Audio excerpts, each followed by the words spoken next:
And this whole submarine thing is quite disturbing. As I said, 2009, this program was first announced with a view to starting construction in 2016, and yet we've basically gone nowhere with this.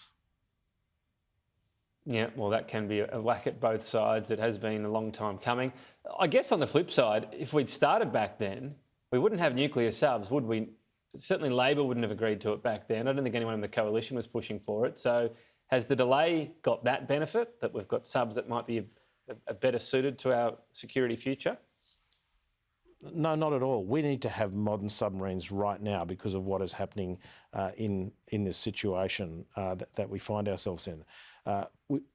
It's all well and good to pitch for a nuclear submarine sometime into the future and to plan for that, but it doesn't deal with the capability hole that we have right now. Look, in terms of the announcement today, it makes sense to have submarines built in Adelaide and operating out of both Perth and the East Coast.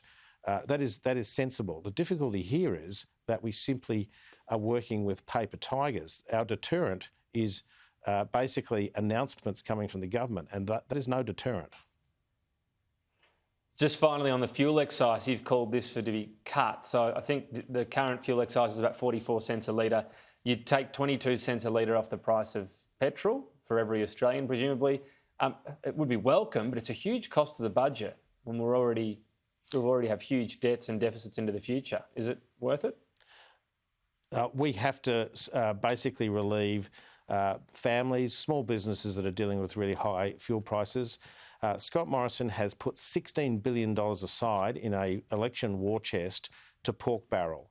I want to take $6 billion of that and use it to basically help every Australian family, every Australian small business, and to do so in a manner that is equal right throughout Australia. It's something that must be done, otherwise we're going to have huge inflation problems. Yeah.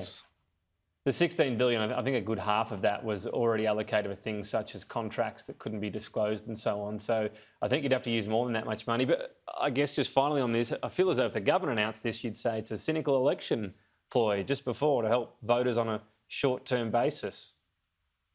No. Again, this is about what's happening now, not something that's happening in 10 years' time.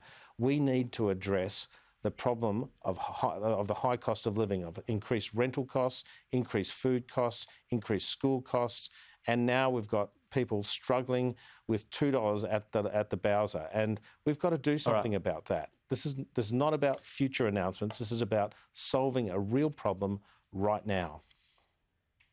Rex Patrick, thanks for your time.